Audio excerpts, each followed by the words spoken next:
Agora a gente conversa com o John Needham-Hall, diretor executivo da Linux, e o guru do software livre.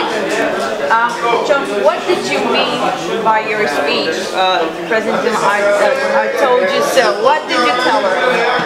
Well, it wasn't directly to her, but I've been telling the Brazilian people and the Brazilian government now for 10 years, ever since the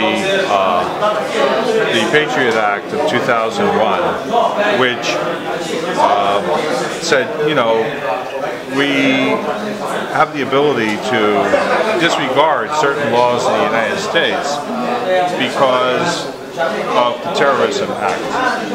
And this is a very bad thing because these laws in the United States protected our privacy and things like that. But as long as there was a war on terror, certain of the laws and protections that the United States people have disappeared because of this War Act. The problem with that is that when you're on the internet, it isn't just the laws of your own country that are affecting you. It's the laws of the United States.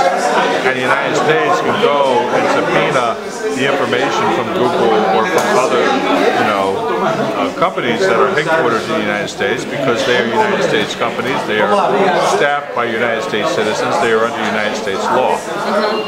And this is a problem for countries like Brazil.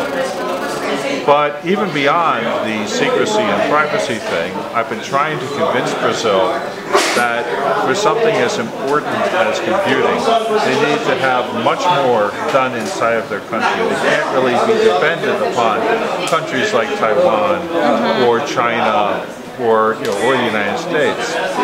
Now, there are some countries that are so small, like Monaco, they can't possibly produce everything they need.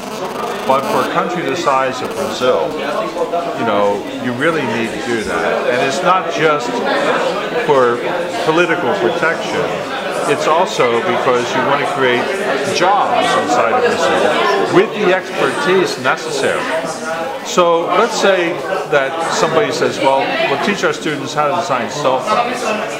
It isn't that every company inside of Brazil is going to start manufacturing cell phones, but the level of technology which it takes to produce something like a cell phone is also applicable to the little board I showed you, or supercomputers, or embedded systems put into airplanes, or medical equipment.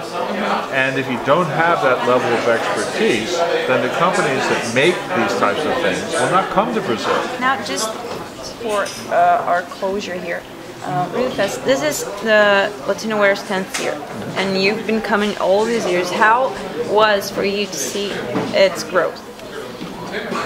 Well, it's changed in a couple different ways. The first couple of years I came here, ITUPU gave it some support and stuff, but I think that lately they've been understanding free software better and giving more support to it, and that's very welcome, and we appreciate it very much.